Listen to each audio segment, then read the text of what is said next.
Good morning. Good morning. Well, the most important thing I have to say right now is there's coffee cake in the kitchen. And it's awesome. I tried some, of course. I could never tell anybody how good it is until I try it first. So. Is it good? Thank you. Yeah. Is there any for us? Yes, there is. Michelle's going to talk about I've been this. told that it's better heated, but I got news for you. It's just fine room temperature. We do have a couple patron saints by the name of George Carlin and John Lennon. And we are the only, I have it on good authority, we are the only church on the planet Earth that starts their services with the Doobie Brothers. There are no others. There are no others. And John said the basic thing nobody asked is, why do people take drugs of any sort? Why do we have these accessories to normal living? I mean, is there something wrong with society that makes us so pressurized that we cannot live without guarding ourselves against it? And of course, that was 60 years ago that he said that. So Yeah. things don't change sometimes. And, excuse me, George, equally as insightful. Meow means woof in cat. Means let Very me out. insightful. Let me Very out. insightful. Right? Yeah, our cat has a good butler, it's called us. He has a kitty door. Can He you has a use kitty his door, and yet he doesn't want to use kitty door. Nah, we'd rather go in and out of other doors. So, of course. The true way to be deceived is to think oneself more clever than others. Yeah. Self-deception. Yep. It's true. It's true.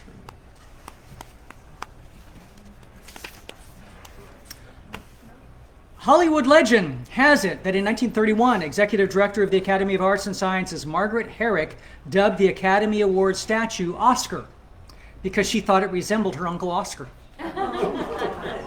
That's one of those things like, why did they name it Oscar?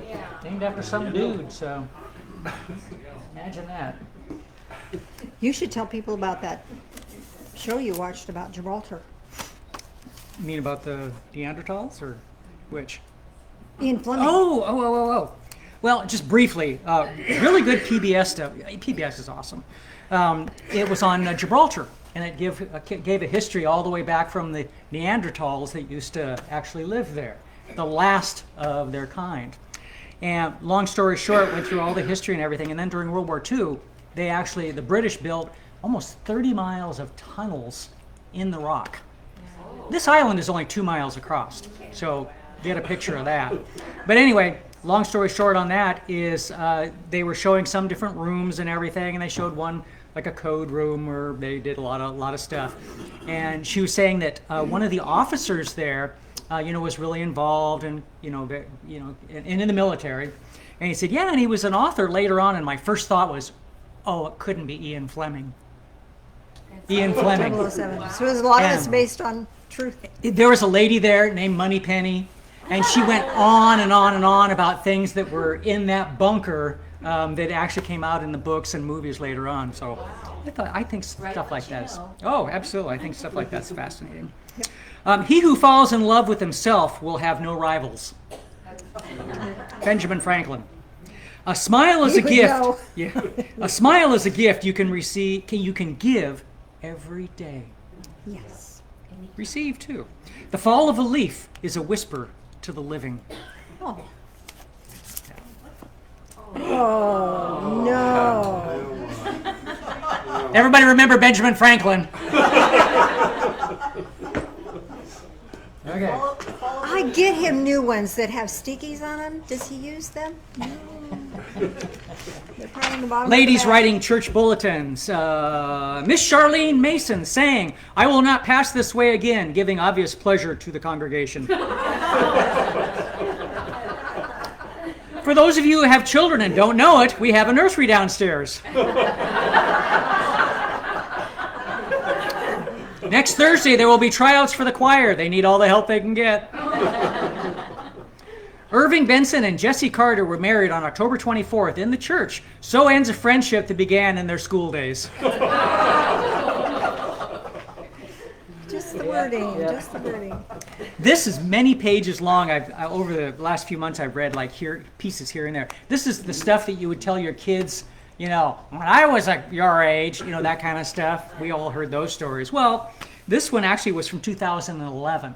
So think back when this person was talking.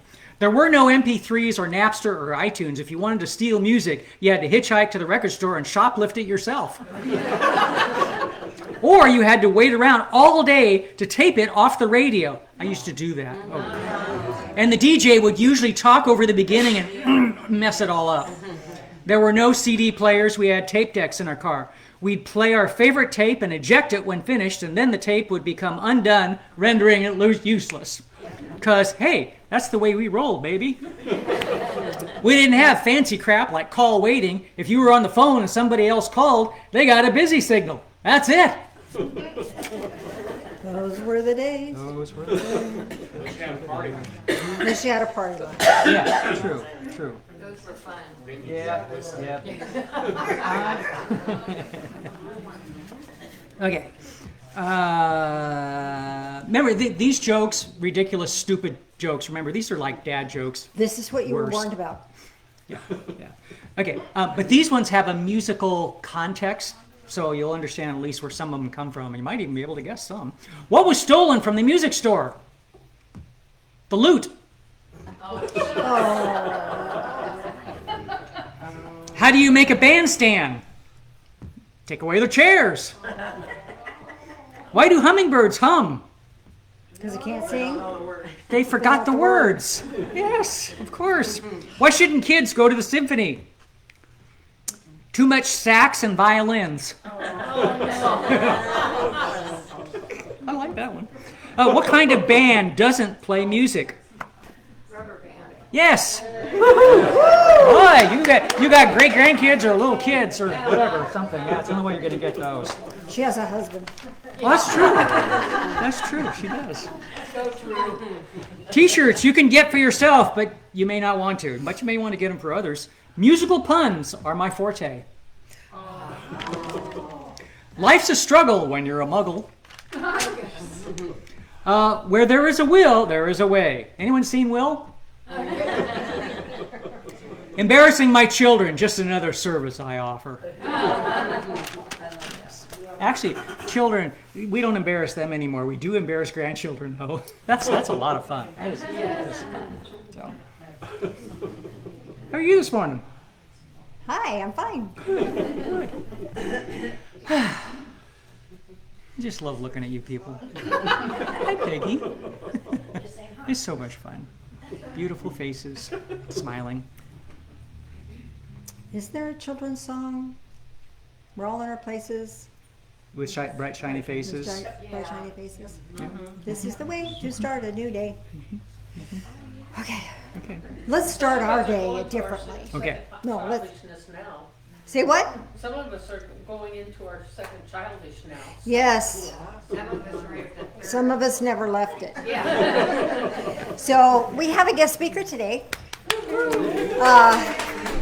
She has shared some great insights with us in the past and has a really awesome way of sharing with us not only what she has learned, but also what she has experienced.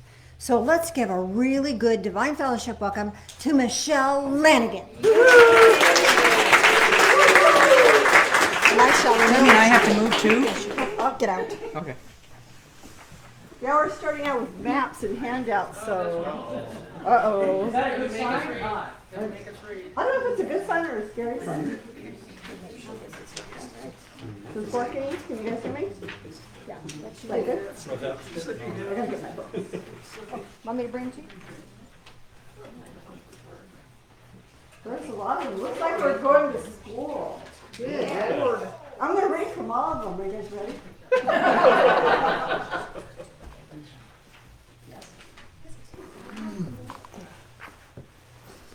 So is the camera, do I need to adjust the camera? I think that's okay. All right. Give me just 1 second.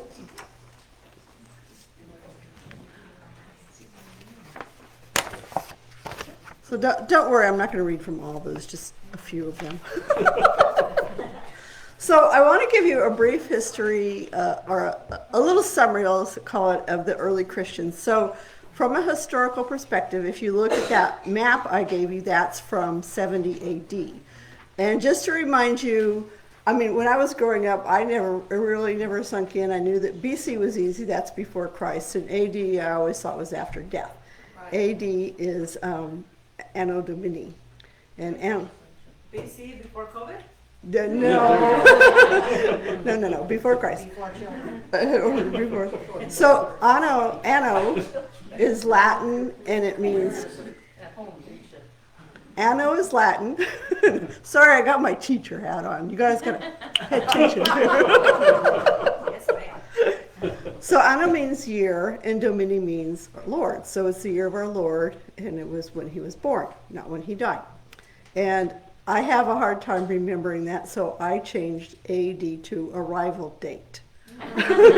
So if you ever have a hard time trying to figure out what that means or when, it's not after death, it's arrival date. So this is 70 AD, and you can see the spread of the Roman Empire is pretty much all over the Mediterranean, and it also shows the early Christian communities. So they spread out fairly quickly. Now, the four Gospels, I have the dates that those were written. They were between 60 AD and 90 AD. And also note on that map, there was, below the map, I have some little notes there. There was a rebellion in Jerusalem in 66 AD, and then the Romans retook the city 4 years later. So, and also a big point about when the Christians were kind of starting to spread out is originally the Christians were the Jewish people, and then some of them became followers of Christ. And then in 50 AD, Paul argued, well, first of all, in order to become a Christian, you had to become Jewish. So if you were not a Jewish person and you wanted to be, baptized into basically a follower of Christ, you had to become Jewish first. And so Paul argued that, no, we don't want to do that. Why don't we just let everybody just become Christians, and you could skip the part about being Jewish. But the early Christians still maintained their ties to Judaism. But this change of making it possible to become a Christian without becoming Jewish, it really made the Jewish or the Christian following really kind of take off. So think about it. There was a lot going on in that time for the early Christians. So after Jesus died and rose from the dead and then left, the early Christians and the apostles, they struggled to try to understand what that means. How do we go forward? What do we do? How are we going to create a church? And the apostles were considered the authority on Jesus's teachings. So, and at the same time, the Romans, of course, were trying to keep control of their territories. They invaded the world basically and set up their empire, and people weren't too happy about having them just come and take over their homeland, right? And the early Christians were trying to legitimize their religion and avoid persecution from the Romans. So a lot of stuff going on, and very interesting stuff. And we were talking about PBS. This is, and it's on your list. Let's see, I'm putting it up for the camera for the people. So it's called From Jesus to Christ, and this was a PBS show. So it's on your list, but it was a PBS show about the early Christians and the start of Christianity, and so you can get it in the book or the DVD. But it was one of those 4-hour documentary type shows. So in the middle of all this, the early Christians, there was a group of Christians called the Gnostics. Have you guys anybody ever hear of the Gnostics? Oh, good, most people have. Cool. So Gnostic comes from the Greek word gnosis, which means knowledge. And so they believed that you could pray or meditate and communicate with Jesus and get your inspiration or your knowledge or whatever you're learning from Jesus. You didn't have to go through a priest or a rabbi. And so this was a really huge change from the traditional sort of Jewish religion and then what the apostles were trying to create as they were creating a new church. And this is very similar to kind of some of the Buddhist teachings about meditating to find your answers and stuff. And the Gnostics also believed that Christ wasn't born. They felt that he just manifested, that he was a spirit that that just came to earth and apparently began teaching. Hold on, I don't want to lose my place. So at that time, the kind of the people that were following the apostles were trying to set up a church that was more structured, and those were considered the Orthodox Christians. And then the Gnostics were kind of out on their own, and they were considered to be weirdos and heretics. In fact, if you look at some of the old writings and stuff when they're talking about heretics, like if the Christians are talking about heretics, they're talking about the Gnostics. And if you think about it, their thinking, I mean, it's very New Age, right? It's kind of funny because we call ourselves New Age, but they were doing it 2,000 years ago. So they would kind of fit in with this church, wouldn't they? So we know from history the Orthodox Church ended up becoming adopted. That's kind of what ended, and the Gnosticism kind of went away.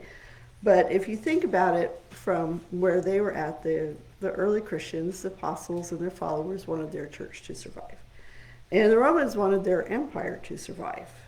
And when the Romans would occupy a country, they would come in and they would take over and they would set up a government that was to work with the other existing government of the country. And they didn't care what kind of religion or spirituality people had, as long as you obeyed their rules and of course paid their taxes. That was really important. So the Orthodox Christians, were offered a structure where they could work with the Romans and have their church. Whereas the Gnostics, they were kind of out doing their own thing. They weren't organized, it wasn't structured.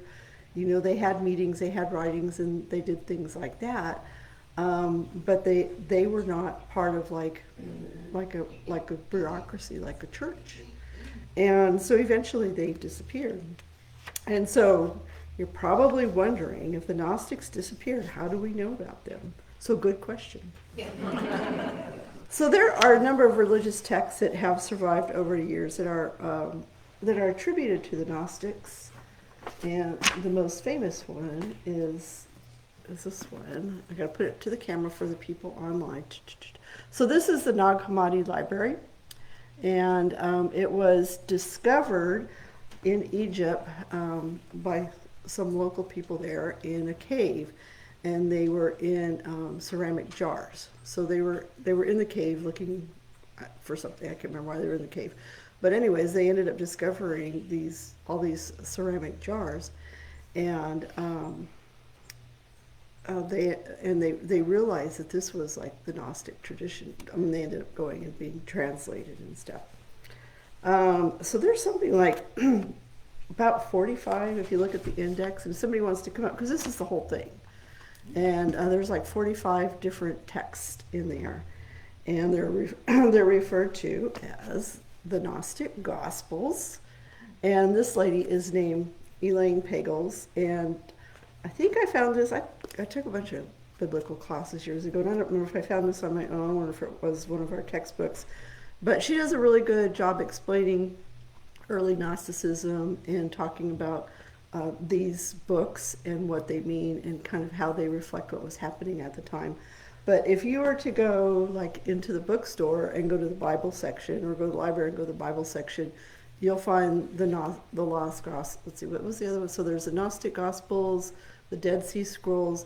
They're all in that same section where they have the Bibles. And so if you wanted to find more, you could go and find those. But I wrote down some of the titles of some of these documents. So there's the Gospel of Truth, the Treatise on Resurrection, the Gospel of the Egyptians, the Gospel of Thomas, the Dialogue of the Savior, and the Book of Mary, as in Mary Magdalene. And I think maybe someday I would like to do a whole thing on Mary Magdalene, because it's very interesting. And I started to get into it, and I had to cut it because I don't think you guys want to stay till like 2 o'clock. So I did want to, this is my disclaimer, this is a huge topic. I mean, there are, university departments that are just related to studying Gnosticism. And so I'm just kind of giving you sort of a little twinkle of what's out there. There's tons of resources. But, sorry, what? But the main reason I wanted to tell you about the Gospel of John, as in the traditional gospel. So the Gospel of John is the fourth gospel, and as on your little list there, it was the last one that was written, and it was written in 90 AD. So it's pretty late in the game of things. And a lot of people feel that it was written by the Gnostics because it is very, very, very different than the other three gospels. So it's considered the spiritual gospel. And I'm just going to list some of the differences. So one, it's considered the spiritual gospel because much of the teachings, Jesus' teachings, are focused on his divine nature. Jesus is telling mostly the apostles, because he's not out talking to crowds, it's mostly talking to the apostles, and he's telling them that he is the Son of God and who he is in relation to the apostles. And so he's actually telling them that he is human version of God. Also, there's no parables. Like in the other three Gospels, how he tells all the stories, the Sermon on the Mount and all that, and he's talking to the masses. In John, he doesn't do that. He's mostly just talking to the apostles. Also, there is no birth story. So if this was the only gospel we have, we wouldn't have Christmas. So Christmas is all described in the other three Gospels, the story of Jesus and Mary and, the manger and going to Bethlehem and all that. None of that is in the Gospel of John. And, excuse me, it starts out with talking about the Word. And I have to back up a little bit because the original... the New Testament was written in Greek, and so this was written in Greek, and it used the word logos. In the beginning, there was logos.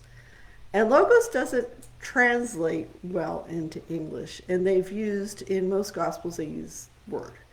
But it has other meanings, like it can mean reason or logic, and in this case, it probably meant infinite wisdom or divine utterance. So that takes it a whole different meaning than just saying word. It's something very different. I mean, even in our language, even in English, we'll say, like, it used to be very common to say, I give you my word. And does everybody know what that means? Do younger people still say that? I know us oldies do.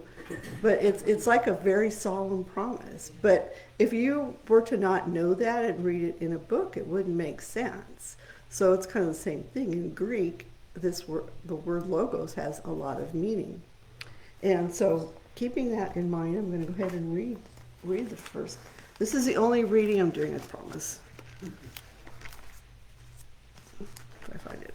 So just a few sentences here. So it uses the word, so just keep in mind this is talking about Jesus as a divine spirit or divine word from God. So when all things began, the Word already was. So that's really big, the beginning of time. The Word dwelt with God, and what God was, the Word was. The Word then was with God at the beginning, and through him all things came to be. No single thing was created without him. And then there's another part, there's blah, blah, blah, blah, and then it says, so the Word became flesh. He came to dwell among us, and we saw his glory, such glory as befits the Father's only Son, full of grace and truth. So very, very different than, the three wise men and being born in a manger. It's very interesting. And this Bible, by the way, let me show that just in case people, but this, I have to just write. So this particular Bible was translated, it's fairly modern, and it was translated from the original Greek. And for the Old Testament was written in Hebrew and Greek. Let's see. So anyway, so this the part that I just read, the beginning of the book of John, tells us that Jesus was part of God since the beginning. that he wasn't just all of a sudden born and started this. Jesus had always been and was always a part of God. And then he came down and he became flesh. Doesn't say he was born, he became flesh. So it doesn't go into a lot of detail. So the other difference between John and the other Gospels is most of the Gospel is talking about half of it is dedicated to Jesus' last days. You know, the days leading up to his crucifixion and then the resurrection. And then there's quite a bit talking about his appearance to the apostles, but there's no ascension. You know, Jesus didn't ascend up into heaven. In a few days, May 9th is Ascension, and that's when traditional Christians celebrate Jesus ascending and going back to be with God. Also, John doesn't have, you know, in the other ones it talks about Jesus is coming again. So John doesn't have a second coming. Jesus isn't planning on coming back. Instead, Jesus is eternally present, but he's in an invisible form as the Holy Spirit. And he is there to continue to inspire and direct his followers. So huge different from the early gospel. So you could kind of see how that really falls into and really sounds like it's a Gnostic document. So but there's also a lot of comments, and a lot of people, that's why a lot of people think that this may have been written by the Gnostic community or somebody associated with them. But there's also some things in there that tie it to more traditional thinkings of Christianity. But many people think, because this was the last one, remember? So think about what was going on. You had the apostles were starting their church, and their followers were starting this very structured church, that kind of with a hierarchy. And the Gnostics were out kind of doing their own thing. And you know, that there's a lot of a feeling that this book was written to kind of bring the Gnostics in and to kind of say hello to them. You know, we're recognizing your spiritual beliefs too, and bringing them into the regular Orthodox churches. So to me, that seems really interesting. I hope you're not going to sleep yet. So religious scholars, and like I said, this is a very simple version, and I just thought it would be interesting for y'all to see, you know, how that is so different, and how the church grew from the beginning, you know, and why did the Gnostics disappear? You know, what happened to them? Were they absorbed in the church? Did they become like some of the mystery philosophies and mystery religions? You know, the Gnostic Gospels are considered kind of some of the mystery teachings that you hear people talk about. So we don't know what happened. Did they survive in Africa? There was a huge, I don't know if you're aware of this, but Egypt and North Africa, Ethiopia, huge early Christian churches that were very active until Muslim came in. So I don't know, maybe they ended up evolving and becoming Rosicrucians or Knights Templar, something like that. But it's just very, very interesting to think about. Maybe they were reincarnated as Janice and Phil. So this church is very Gnostic. We don't tell you what to think. We don't, you know, you've never heard Janice say, well, I'm the word from God, and what I say is what God thinks, and here's.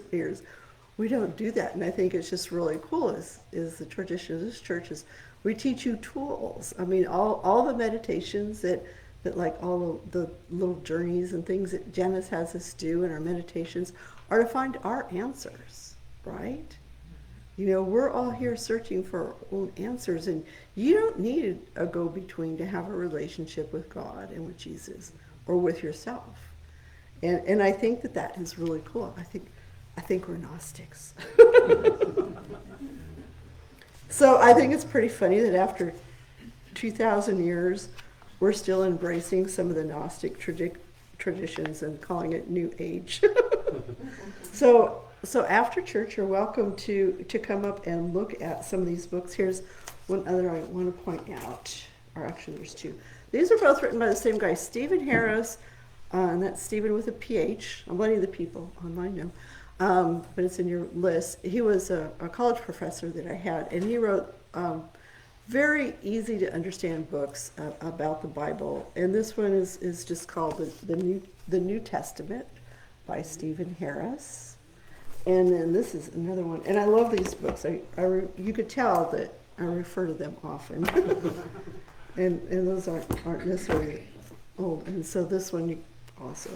But there's just, it's just very easy to understand, and he gives good references. And this one is Understanding the Bible, so this one includes the Old Testament as well.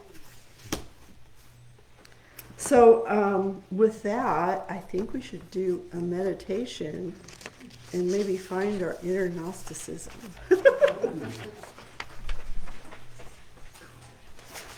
Janice is being the light keeper. Huh? Yeah. Okay. So if you just want to close your eyes and settle into your chair. Put your feet flat on the floor.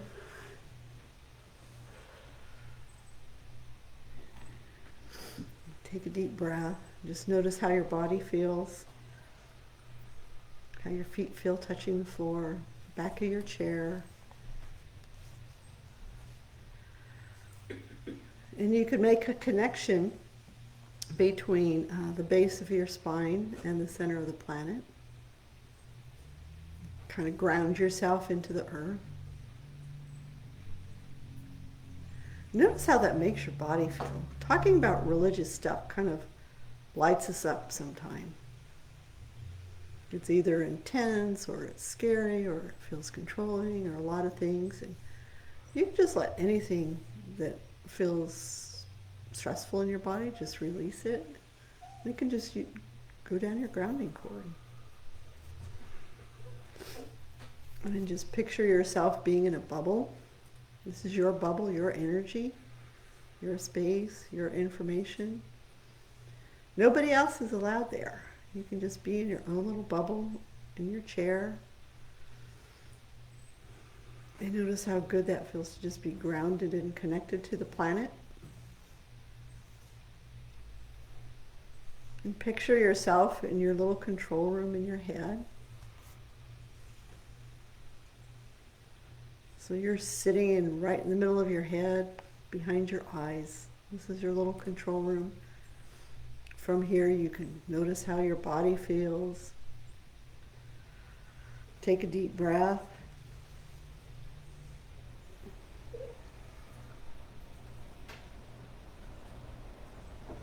And notice that there's a lot of charge to the Bible. I'm glad nobody ran out of the room when I carried all those books up. I was worried about that. But it's nice to look at the Bible and remember that it was written by people that were like us, just trying to figure it all out.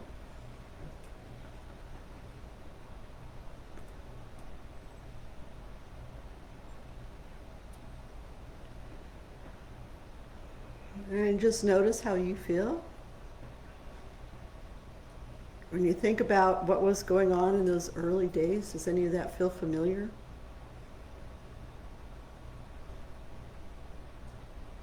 Must have been crazy to try to find, this is 2,000 years ago, to try to understand spirituality in that kind of environment.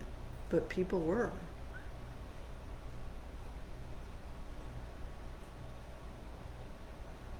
They were trying to understand Jesus' teachings of love and how to continue to share those.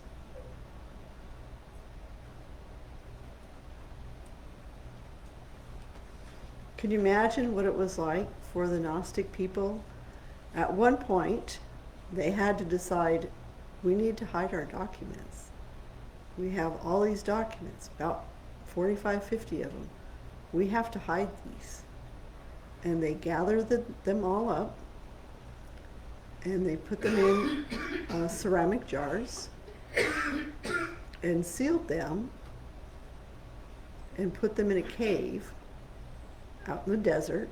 It was an area where there's like a lot of little caves. There's like 100 caves out there. Imagine what those people were doing, what they were thinking. Were they planning on coming back for them?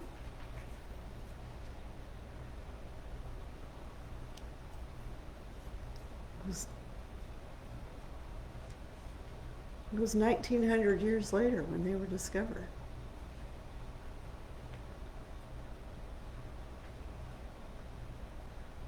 So you wonder if the spirit of the people were going, yay, they finally found them. And now here we are listening to their words.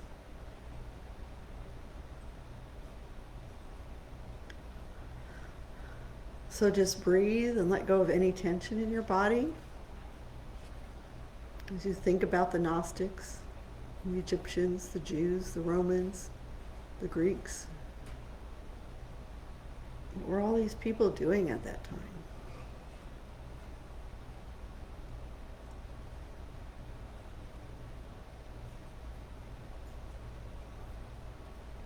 Maybe you were there.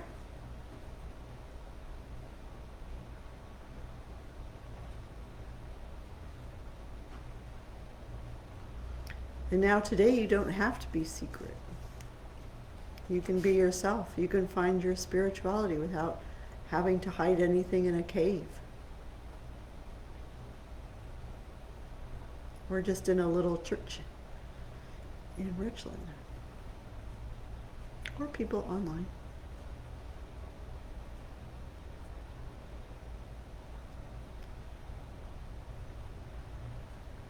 So go ahead and imagine above your head a gold sun of your own energy. It's your energy, it's your information.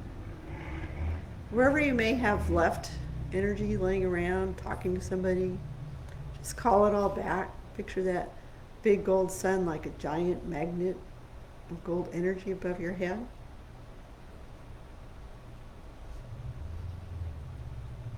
It's your truth, it's your spiritual communication, it's your ancient mysteries that you're bringing back to you. Whatever you want to put in that gold sun. You're all teachers and philosophers. You all know the mysteries. And just let that gold sun come into you. And notice how it feels, how it invigorates you, how it inspires you. And you may not see the actual words of the teachings that you had, years and years ago, but you can still feel the energy and how charged it was. Imagine how exciting it was to be around on the planet at the time of Jesus. And you could bring that level of enthusiasm and excitement back into your present time.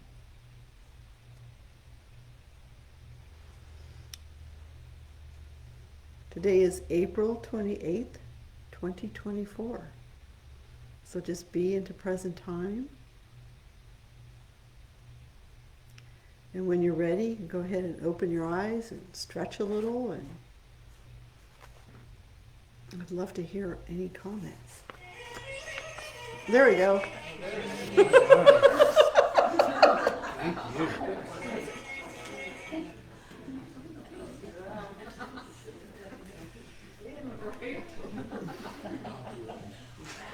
Did anybody have any comments? I see some hands in the back. Can somebody run that back there? Thanks, William. Nobody, no comments up front? It's already on. There should be a blue light. For years, I wondered where some of my belief systems came from. And after listening to the things that you were saying today, I really sense the reincarnation from the Gnostic family. Mm-hmm. Very cool. Yeah.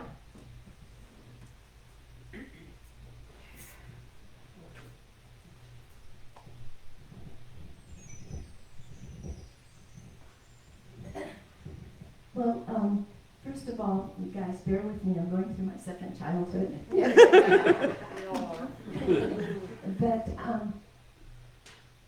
when I was in high school, we had to do stuff that kind of pushed us into religion without really pushing us into religion. And that's one of the greater gifts that I have been gifted with. So I just want to share this one little thing with you guys right now. I had to memorize a quote from Shakespeare. And it said, "The old order changeth, yielding old to new, and God reveals himself in many ways, lest any man should boast." I like Shakespeare. Oh, cool. Oh, now everybody wants to talk.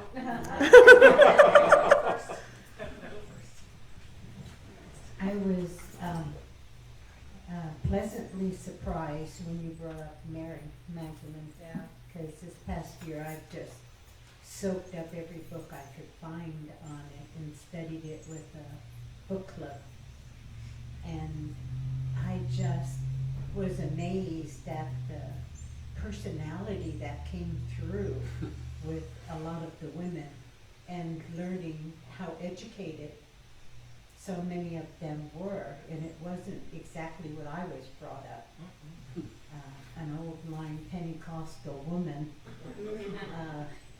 although so many of the women in our family were kind of like me, strong, Mm-hmm. and so that came sprinkling on down through the teaching that I couldn't grab it. I just couldn't.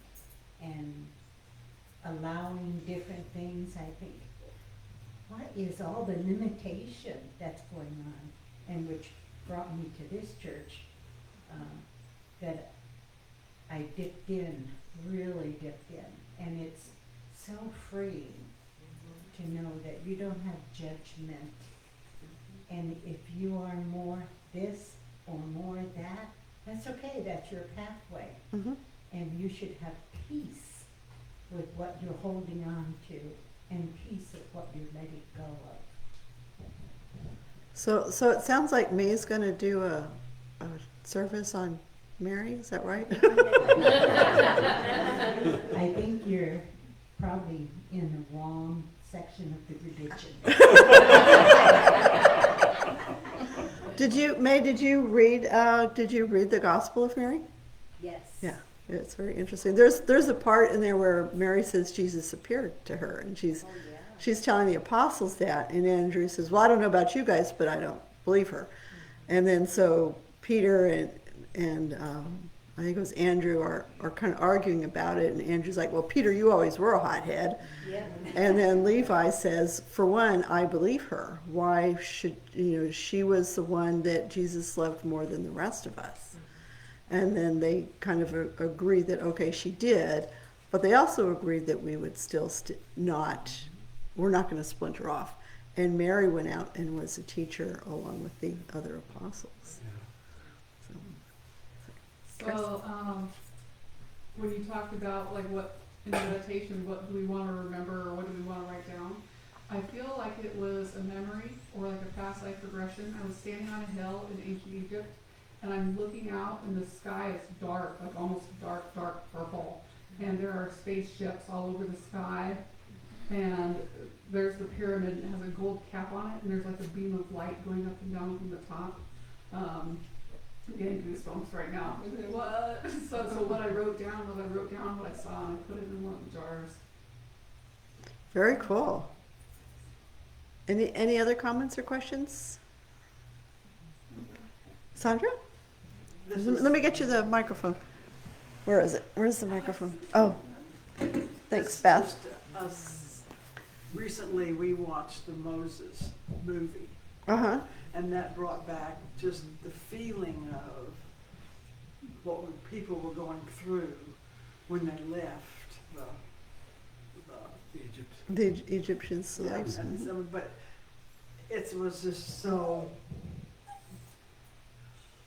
It was just in my heart of how their world was, and how much that God and we worked through Moses to get them to a better place and whatever. And I don't have any idea whether how much of that was perfect in this movie, Mm-hmm. but it made me feel and think about all the things that God has gone through and all people have gone through Mm-hmm. to keep God alive Mm-hmm. in their heart. And I'm so grateful. Good point. Thank you. Couple of Couple more, quickly, we gotta turn back over to Janice pretty quick. Well, I just wanted to say that what I learned was that Jesus taught Mary Magdalene to do what he did, as far as combining the divine and masculine together in your heart. And if they wouldn't have thrown it away, we would all be just right there right now. All right, I've been listening to on YouTube William Donahue, and he speaks about how Buddha and Hare Krishna had similar stories as Jesus, and that the Bible is about, it's all written in parables, and how Jesus, God, is in us, and how we're to do what he says, live like him. I think that there's no, I don't know what word, but there's 7 seals and 7 chakras in our bodies, and using our right side of our brain is the right hand of God. And I just, I don't know, I'm just in a cool learning pattern right now, and so it's exciting. It's very cool. Thank you. Yes, I guess Janice, turn it back over to Janice. Let's give Michele a big hand. Thank you.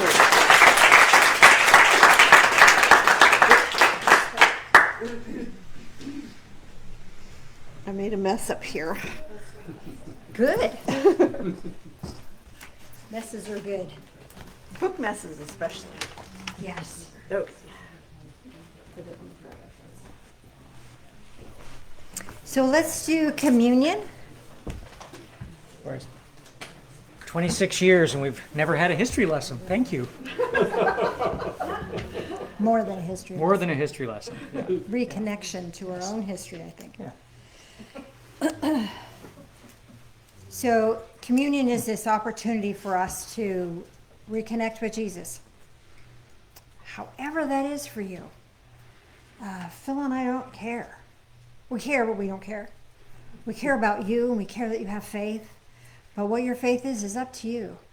And we know that if your heart is open, God will find you. So join us in prayer, please. Loving Spirit of light, thank you for connecting with us in a way that we can understand you. Help us to understand you more. Walk with us. Bless us. These things we pray in the name of Jesus, the Ascended One. Amen.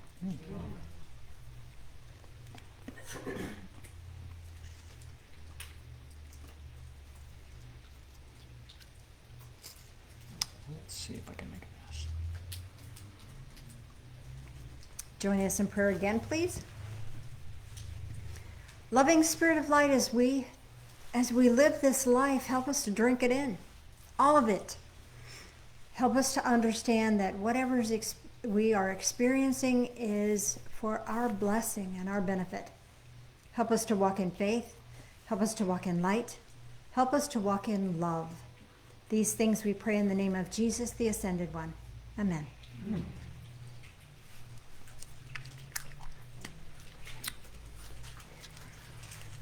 We have had people over the years try to put a label on us. And people look right at me and say, well, so are you Gnostic? Are you this? Are you that? And I go, nope, none of those. Yes and no. Yes and no. A little bit of this, a little bit of that.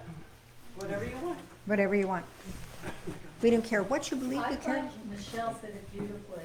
You're all about giving us tools Yes. to find out what it is. Yeah. Let's get tools. I always wondered where the term agnostic came from. Now it makes total sense. Yep, it does. I like having answers. Yeah. Or understanding. Any volunteers? I'll do it. Thank you. As soon as I Okay, okay. thank you. Grab the microphone for you. So, I just want to say how grateful I am that I can be back. You know, I took a break when COVID hit, and then I got lazy. And then you moved. And we did move, yes. Now we're farther out of town, but we don't care because it's just a shot on the freeway here. It's so good to be in this building, to be able to be with all of you, to feel the energy of the Spirit, of like-mindedness, even though we may worship differently or think differently, we still have the same goal. We want to grow, we want to heal, we want to love, we want to share it with the world. Amen to that. And to be able to do that, we need to be able to keep it going. Now, there are a few ways you can do that. You can do it through the bank. That's how I do it. Or, well, yeah. Anyway, or you could do a donation on Sundays. But to be able to keep this going, we really need to be able to contribute. And we contribute with our spirits, but we need to contribute financially too. And I just want to say how much. What's that? We do take credit cards. Oh, yeah. Pays out. Yeah. However you want to do it, let's just keep this going, because I would not be here where I'm at right now if it wasn't for Janice and Phil and the Divine Fellowship and all of you. And now I'm tearing up, but I love you. And let's keep this going. Thank you. Did you want to chat briefly about the Crystal Conference?